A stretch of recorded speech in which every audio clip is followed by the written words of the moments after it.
सामने आ रही है। उज्जैन तो बड़ी खबर इस वक्त की आपको बता रहे, पीएफआई के ठिकानों पर एनआईए की छापेमार कार्रवाई। मध्य प्रदेश पुलिस का पीएफआई के ठिकानों पर ताबड़तोड़ छापेमारी। भोपाल, इंदौर, उज्जैन समेत 7 शहरों में छापेमार कार्रवाई।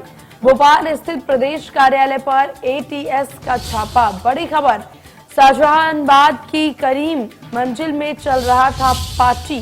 तो बड़ी खबर आपको बता रहे इस वक्त की पीएफआई के ठिकानों पर लगातार छापेमार कार्रवाई हो रही है। एनआईए की ये कार्रवाई लगातार देखी जा सकती है। भोपाल की तस्वीरें आप देख सकते हैं, जहां मध्य प्रदेश पुलिस का पीएफआई के ठिकानों पर ताबड़तोड़ छापेमार कार्रवाई। भोपाल, इंदौर, उज्जैन समेत 7 शहरों में ये कार्रवाई की जा रही है। जब भोपाल स्थित प्रदेश कार्यालय पर एटीएस का ये छापा देखा जा रहा है। बड़ी खबर इस वक्त की आपको बता रहे, जहां पीएफआई के ठिकानों पर एनआईए की छापेमार कार्रवाई। मध्य प्रदेश पुलिस का पीएफआई के ठिकानों पर ताबड़तोड़ कार्रवाई की जा रही है। भोपाल, इंदौर, उज्जैन समेत 7 शहरों में छापेमार कार्रवाई की जा रही है। इस छापेमार कार्रवाई से पीएफआई के तमाम देखिए जितने भी ठिकाने हैं, वहां से बहुत से लोगों को गिरफ्तार किया जा रहा है। इस छापेमारी के बाद पुलिस हिरासत में लेती नजर आ रही है। और इसी विषय पर तमाम जानकारी अपडेट के साथ हमारे संवाददाता ब्रिजेश जैन भोपाल से हमारे साथ जुड़ गए। ब्रिजेश, किस तरह की अपडेट इस विषय पर, कितनी गिरफ्तारी हो चुकी है, पीएफआई के ठिकानों पर छापेमारी कार्रवाई की जा रही है, एनआईए का अगला कदम क्या?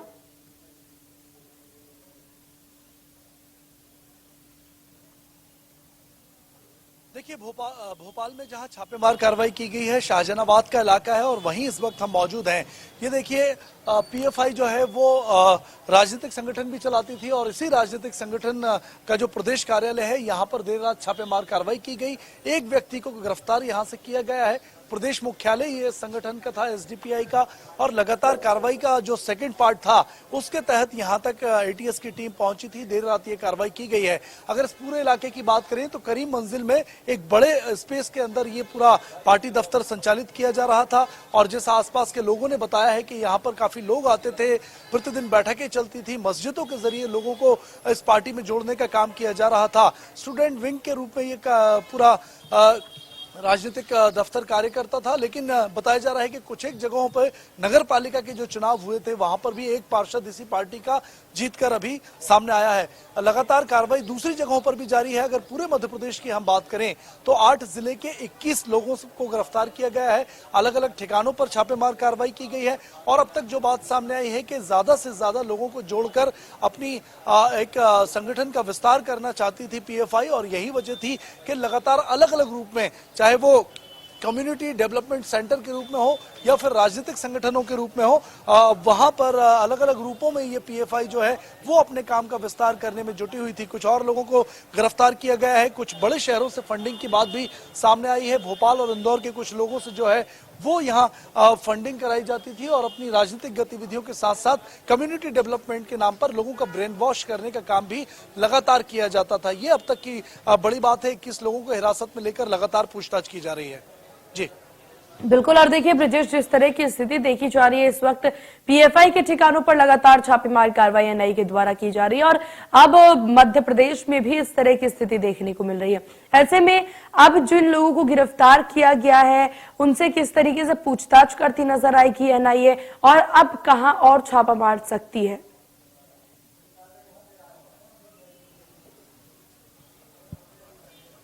बिल्कुल, ये पूरी कार्रवाई देखिए जो पीएफआई पर की गई है, ये पार्ट 2 कार्रवाई है। इसके पहले 22 सितंबर को भी लगातार कई शहरों में छापेमार कार्रवाई की गई थी। पार्ट 2 के दौर में कई लोगों को गिरफ्तार किया गया है और जैसा मैंने बताया कि 7 राज्यों में भी लगातार कार्रवाई जारी है। मध्य प्रदेश के 21 लोगों को गिरफ्तार किया गया है। 8 जिलों में ये अलग अलग ठिकानों पर कार्रवाई थी।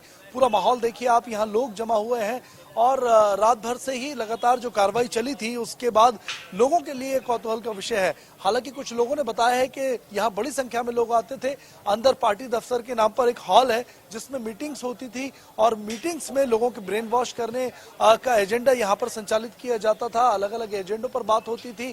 किस तरह की बात होती थी ये लोग नहीं बता पा रहे हैं। कुछ लोगों से बात करने की हम कोशिश भी कर लेते हैं। यहाँ पर देखिए कुछ लोग हैं। सर, आप बताइए किस तरीके की एक्टिविटी यहाँ, आप चूंकि पड़ोसी हैं, क्या चलता था? नहीं, हम लोग को एक्टिविटी का कोई जानकारी नहीं है। मोहल्ले में अंदर क्या करते थे, क्या होता है, हम लोग यहाँ के मोहल्ले का रिकॉर्ड है आज तक कोई किसी के घर में आता जाता नहीं है, बाहर दुआ सलाम। लोग आते थे यहाँ, किस तरीके की भीड़ होती थी या कम संख्या में? आपत्तिजनक लोग हमें लगते तो हम पहले ही मना करते हैं, ऐसा कोई हमें दिखा नहीं और कोई ऐसा चेहरा नजर भी नहीं आया और कोई मिला भी नहीं हम लोग को ऐसा। कब से ये पार्टी कार्यालय ये है? अभी महीना 1.5 महीने ही हुआ है उसको।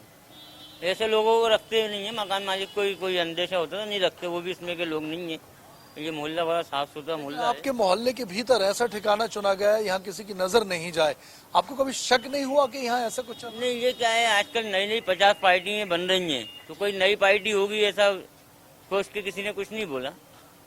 क्या कार्रवाई की है? रात को कौन कौन लोग आए थे, क्या कार्रवाई हुई, कितने लोगों को गिरफ्तार किया गया है? नहीं, इसमें अभी हमें कोई जानकारी नहीं है। रात में यहाँ सब जल्दी सोने वाले लोग हैं, काम धंधे पढ़े लिखे लोग हैं। तो बिल्कुल देखिए, इतने गुपचुप तरीके से तमाम मंसूबों को अंजाम दिया जाता था, मीटिंग्स की जाती थी कि लोगों को जरा भी शक नहीं हुआ और एक पार्टी का दफ्तर ही मानकर इसको चल रहे थे।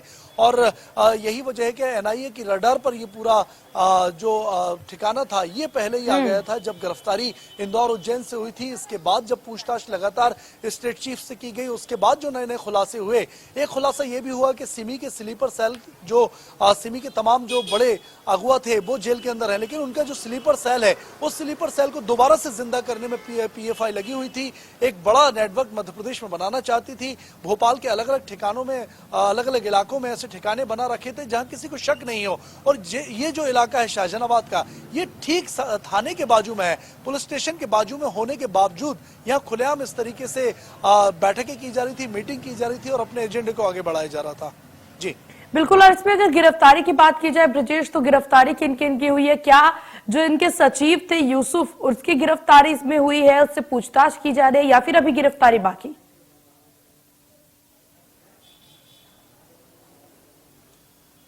देखिए, अलग अलग इलाकों से लोगों को गिरफ्तार किया गया है। भोपाल में यहाँ इस ठिकाने की बात करें तो एक व्यक्ति को गिरफ्तार किया गया है। दूसरे ठिकाने से एक व्यक्ति की और गिरफ्तारी की बात अभी सामने आई है। कुल भोपाल से 2 व्यक्तियों की गिरफ्तारी, इंदौर से कुछ लोगों की गिरफ्तारी, महिदपुर में एक ठिकाने पर छापेमार कार्रवाई हुई हो उज्जैन के पास, वहां पर भी गिरफ्तारियां हुई हैं। कुल 21 गिरफ्तारियां बताई गई हैं। कुछ और बड़े खुलासे जो है वो एटीएस एनआईए के साथ मिलकर कर सकती है। फिलहाल जो है पूछताछ लगातार इस मामले में की जा रही है, लेकिन जैसे नए नए खुलासे हो रहे हैं, रामनवमी के जुलूस पर जहां जहां भी पथराव की घटनाएं हुई थी उसमें भी पीएफआई का पूरा जो साजिश कह सकते हैं, प्लानिंग के साथ पथराव किए गए थे और बाकायदा हथियार से लैस होकर पूरे ट्रैक को, रूट को पहले रेकी की गई थी रामनवमी के, उसके बाद उस पर पथराव किए गए थे और दंगे की साजिश रची गई थी। ये बात भी सामने आई है। लगातार इसमें नए नए खुलासे हो रहे हैं और नेटवर्क को लेकर अगर हम बात करें तो भोपाल को सेफ जोन के रूप में चुना गया था। इसके पहले भी बांग्लादेश के 4 आतंकियों की गिरफ्तारी जो है ऐशबाग इलाके से हुई थी। ये तीसरा लगातार छापा एनआईए का भोपाल में था। जी बिल्कुल ब्रजेश, और कई सारी गिरफ्तारी भी इस बीच होनी है और कई सारे खुलासे भी इस बीच होनी है, क्योंकि एनआईए की ये जांच और ये छापेमार कार्रवाई लगातार जारी है। आपका बहुत शुक्रिया तमाम जानकारी साझा करने के लिए भोपाल।